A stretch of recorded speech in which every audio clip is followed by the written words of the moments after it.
Il y a des moments où quelque chose d'ordinaire devient étrangement spécifique. Vous voyez un nom dans un contexte qui n'appartient pas à votre vie actuelle. Il n'est lié à aucun message, aucun souvenir, aucune conversation. Il apparaît, tout simplement. Une fois, vous pourriez l'ignorer. 2 fois, vous vous interrogez. Mais quand il continue de surgir, dans des lieux différents, à travers des situations sans rapport, vous commencez à vous demander si c'est plus qu'un hasard. Vous faites peut-être quelque chose de simple. Consulter votre téléphone, passer devant un panneau publicitaire, entendre quelqu'un parler, quand un nom familier apparaît à l'improviste. Cela ne change rien à ce qui se passe autour de vous, mais cela vous fait marquer une pause, juste assez pour laisser une empreinte. Au début, vous laissez passer, puis ça recommence, et encore. Vous l'ignorez, mais au fond de vous, vous sentez une légère attraction, un rappel silencieux que ce n'est pas juste aléatoire. Il ne s'agit plus de coïncidence, il s'agit de timing, de précision, d'une répétition qui semble personnelle. Votre corps l'enregistre avant même que votre esprit ne puisse formuler la question. Pourquoi ce nom? Pourquoi maintenant? Il y a eu un homme qui a compris le pouvoir de tels moments, pas seulement intellectuellement, mais profondément. Carl Gustav Jung, l'un des plus grands penseurs psychologiques de l'ère moderne, a consacré sa vie aux schémas invisibles derrière l'expérience humaine. Il a étudié non seulement l'esprit, mais aussi les symboles, les émotions et les étranges répétitions qui façonnent une vie. Jung nous a donné un mot pour ce genre de moment. Synchronicité. Pas une coïncidence, pas un accident, mais 2 événements qui se rejoignent d'une manière qui semble émotionnellement synchronisée, même s'ils ne paraissent pas logiquement connectés. Et peut-être que c'est ça. Pas un message au sens évident du terme, mais un motif, une attraction, un fil qui ne cesse de se tisser dans votre conscience, non pas avec bruit, mais avec familiarité. Parce que ce n'est pas juste un nom, il porte quelque chose, un instant, une version de vous, une émotion qui n'a jamais vraiment appris à partir. Certaines personnes entrent dans nos vies pour faire plus que passer. Elles allument quelque chose en nous. Même après leur départ, leur nom continue de revenir, non pas pour les ramener, mais pour vous montrer ce qui compte encore en vous.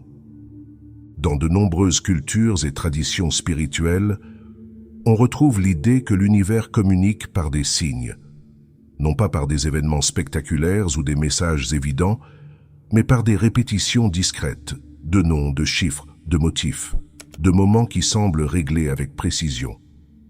Ces signes sont rarement des instructions claires.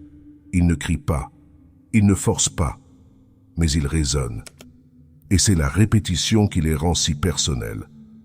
Les gens interprètent ces signes de différentes manières. Pour certains, ils offrent une guidance, un sens de direction quand tout le reste semble incertain. Pour d'autres, ils sont un réconfort, la confirmation qu'ils sont toujours connectés à quelque chose de significatif, même si le chemin n'est pas encore clair. Et souvent, ils servent de validation, non pas d'un résultat, mais d'une expérience. Une façon de dire « Oui, ce que vous avez ressenti était réel, ça a compté, et ça fait toujours partie de vous. » La répétition d'un nom peut porter ce genre de poids.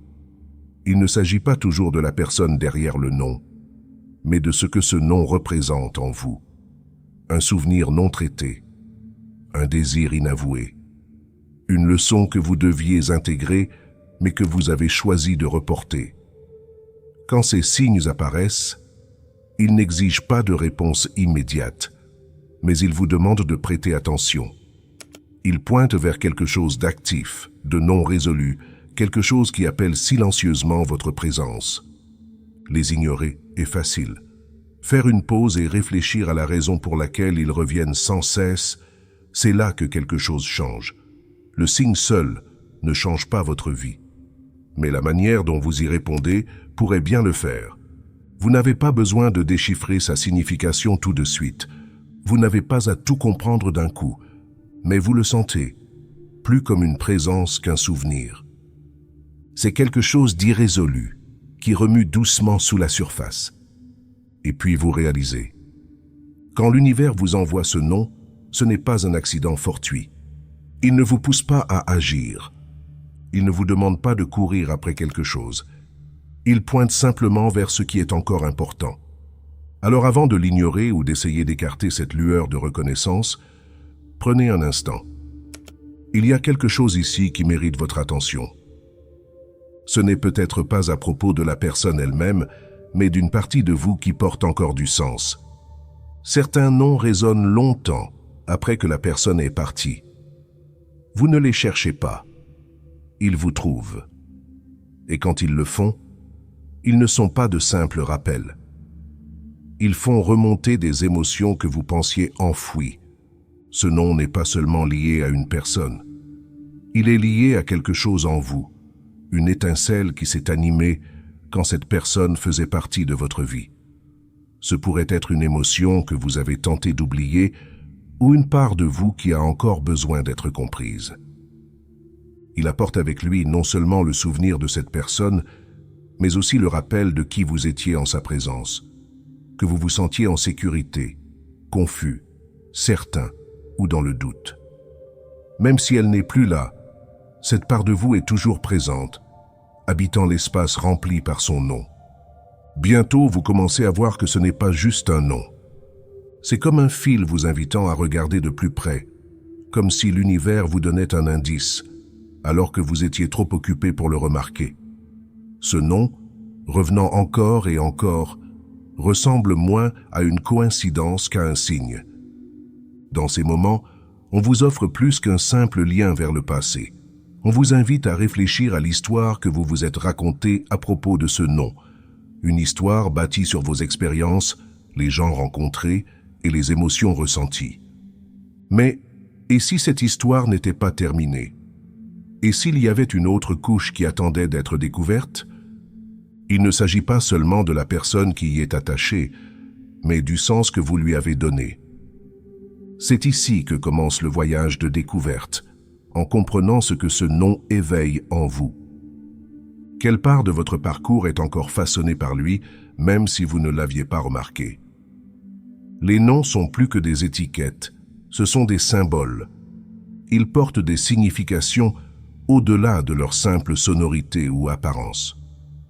Quand ils reviennent sans cesse, c'est un doux rappel pour regarder plus profondément, poser des questions et prêter attention à ce qui pourrait être caché. L'univers ne vous impose rien. Il ne s'agit pas de créer quelque chose à partir de rien. Il s'agit de révéler les liens qui ont toujours été là, même si vous les aviez négligés parce qu'ils ne cadraient pas avec votre histoire actuelle. Il y a des moments où quelque chose semble trop connecté, trop précis pour être ignoré.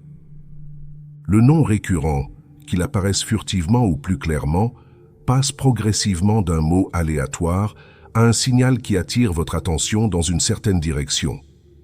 Au début, il est facile de dire « c'est juste un nom commun ». Mais au fond, vous sentez que c'est différent. Ce nom n'est pas un mot ordinaire. Pourquoi ce nom? Pourquoi maintenant? Qu'essaie-t-il de vous dire? Même si votre vie a avancé, vous avez vécu de nouvelles expériences, rencontré de nouvelles personnes, tissé de nouveaux liens, ce nom surgit encore à des moments inattendus. Il ne vous demande pas de revenir en arrière. Il vous demande de remarquer ce qui est encore là, en vous, de voir pourquoi vous y réagissez encore même quand il ne fait plus partie de votre quotidien. Il pourrait y avoir une leçon non apprise ou une émotion pas entièrement comprise. Si ce nom vous touche encore, c'est que quelque chose en vous n'est pas résolu. Soyons clairs, il ne s'agit pas de la personne derrière le nom. Il s'agit du sens que vous lui avez attaché, des attentes que vous aviez autrefois, et de l'histoire que vous avez construite autour de ce qu'elle représentait. Et surtout, il s'agit de la part de vous qui a renoncé à quelque chose d'important pour maintenir cette histoire en vie. Éviter la vérité a toujours un coût. Parfois, c'est une distraction subtile, un sentiment de déconnexion ou juste une anesthésie émotionnelle. D'autres fois, cela se manifeste par des schémas répétitifs, une colère persistante ou le fait d'être attiré encore et encore dans des situations similaires.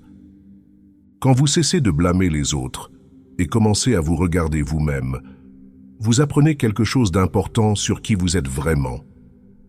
Au final, le non n'est pas le problème. C'est un signal qui attire votre attention sur quelque chose de non résolu. Si entendre ce non provoque encore une émotion, déplace votre attention ou entraîne une réaction physique, alors quelque chose n'a pas été traité correctement. Vous pouvez vous dire que c'est fini. Vous pouvez dire que vous avez tourné la page. Mais si ce non vous touche encore, cela signifie qu'il y a quelque chose qui attend d'être affronté. Beaucoup de gens essaient d'ignorer ces sentiments, prétendant qu'ils n'ont pas d'importance. Mais les éviter n'apporte pas la clarté, et garder le silence n'apporte pas la paix. Tant que quelque chose continue de revenir, cela signifie que ce n'est pas complètement résolu. Vous n'avez pas besoin de retourner dans le passé ou de raviver une ancienne relation. Ce dont vous avez besoin, c'est de remarquer la partie de vous qui réagit encore et de demander pourquoi. Pourquoi vous vous accrochez encore à ce que cette personne représentait. Peut-être que ce non apparaît parce que vous répétez un comportement que vous vous étiez promis de ne jamais répéter. Peut-être tolérez-vous trop ou réduisez-vous votre propre voix au silence pour maintenir la paix. Peut-être vivez-vous comme quelqu'un de calme en apparence tout en ressentant une tension intérieure.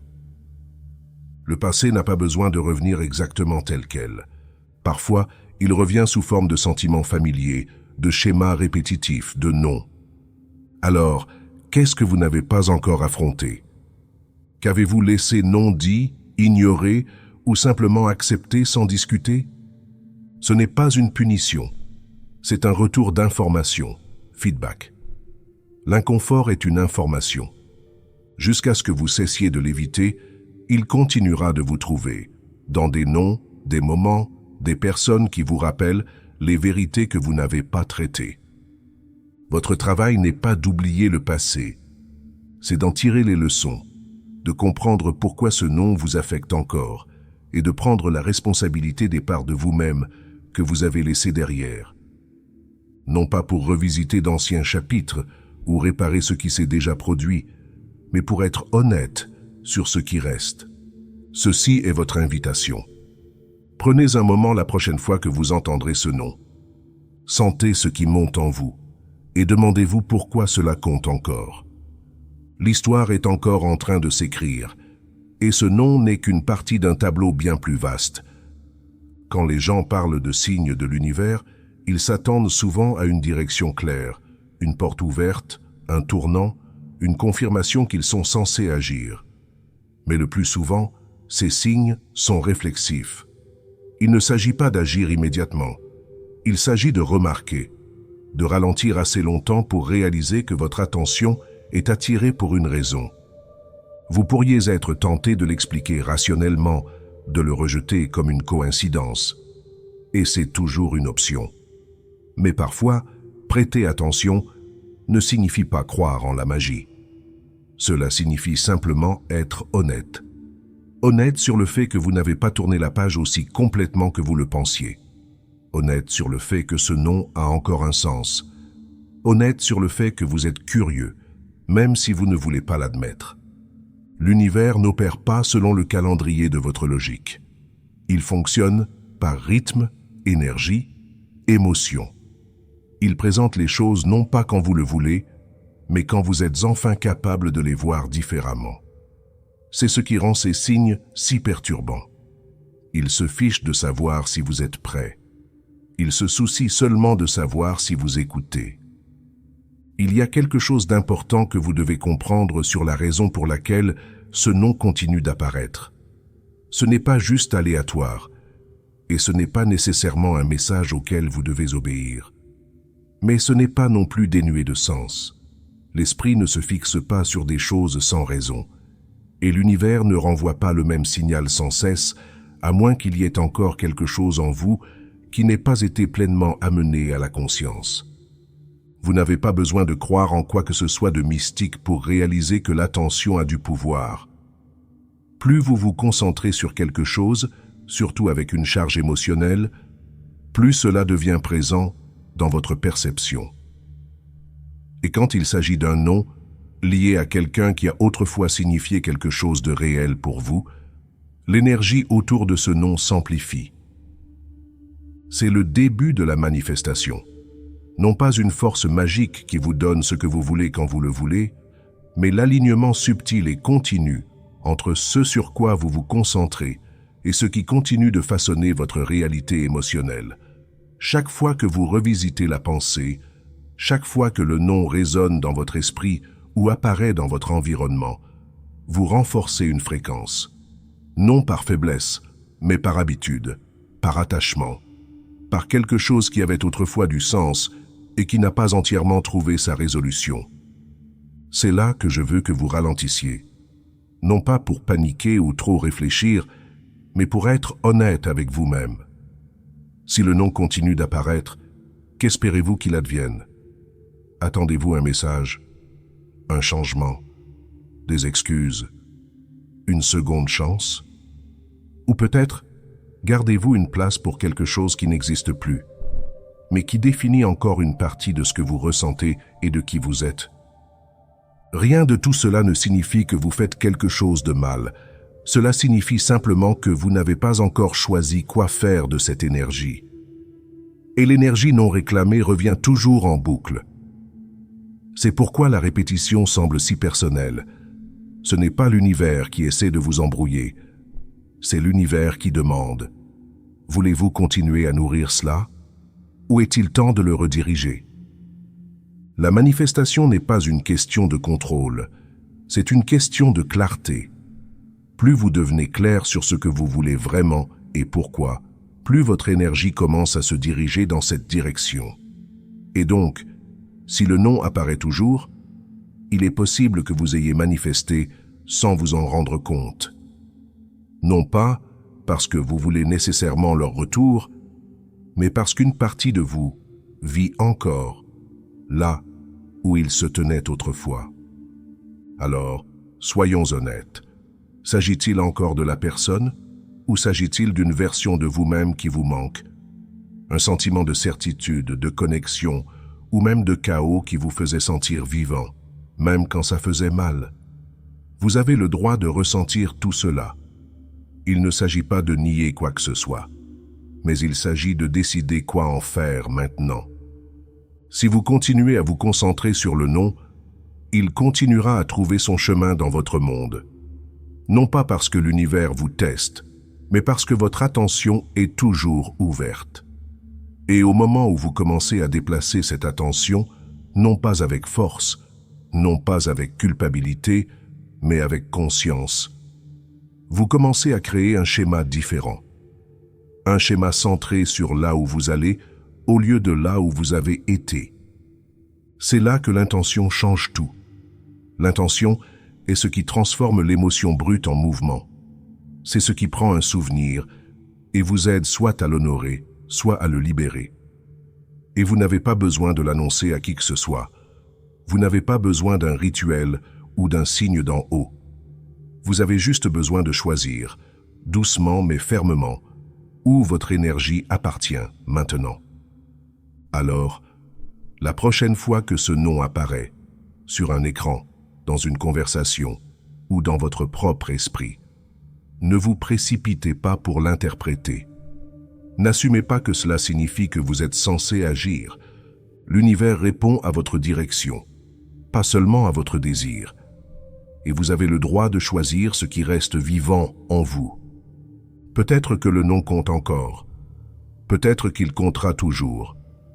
Mais ce qui compte davantage maintenant, c'est ce que vous en faites. À un moment donné, le nom cesse d'être juste un souvenir. Il devient une question qui ne cesse de se répéter dans des moments subtils et inattendus. Vous le remarquez, puis vous vous demandez si vous êtes peut-être censé faire quelque chose, pas seulement le ressentir, pas seulement y penser, mais agir. Et peut-être que c'est la partie à laquelle vous avez résisté. Passer à l'action ne signifie pas toujours tendre la main ou redémarrer quelque chose. Parfois, il s'agit de faire un pas vers la clarté. Un message qui apparaît plus d'une fois pourrait essayer de vous faire bouger, pas nécessairement vers une personne, mais vers la compréhension de ce que cette personne représente encore dans votre vie. L'ignorer peut sembler sûr, mais cela vous maintient souvent à tourner autour des mêmes questions. Et la vérité est que, jusqu'à ce que vous fassiez quelque chose avec le poids que vous portez, il continue de vous porter. Il y a de la valeur à s'engager, pas impulsivement, pas imprudemment, mais avec intention. Cela pourrait signifier tendre la main, si cela semble juste et nécessaire. Cela pourrait aussi signifier entamer une conversation que vous avez évitée, non pas avec eux, mais avec vous-même. À quoi ce nom est-il encore lié? Une décision jamais prise, un sentiment jamais exprimé à voix haute, une version de vous-même que vous avez abandonnée. Parfois, nous attendons que les signes nous donnent la permission de ressentir à nouveau quelque chose. Mais quand ces signes continuent d'apparaître, peut-être que la vraie permission dont vous avez besoin est la vôtre. Ouvrir le journal, poser les questions difficiles, suivre quand et pourquoi ce nom continue d'apparaître, et ce qu'il remue à chaque fois. Les schémas ne révèlent pas seulement du sens. Ils vous aident à reconnaître quelle partie de votre vie est encore émotionnellement active, même quand tout semble calme en surface. L'écriture peut donner forme à ce qui reste autrement vague. Vous n'avez pas besoin d'être écrivain. Vous avez juste besoin d'être honnête. Que vous fait rappeler ce nom? Que vous fait-il questionner? Et surtout, que vous fait-il désirer? Est-ce la connexion? La clôture? Une version différente du passé? Un avenir différent? La réflexion donne à ces questions l'espace pour atterrir. Et quand vous les voyez écrites devant vous, vous commencez à réaliser que peut-être il ne s'agit pas du tout de la personne. Peut-être s'agit-il de la partie de votre histoire que vous n'avez pas fini d'écrire. Pourtant, la réflexion seule ne suffira pas toujours. À un moment donné, vous devrez peut-être choisir. Laissez-vous le nom rester une pensée qui tourne en rond? Ou le traduisez-vous en action?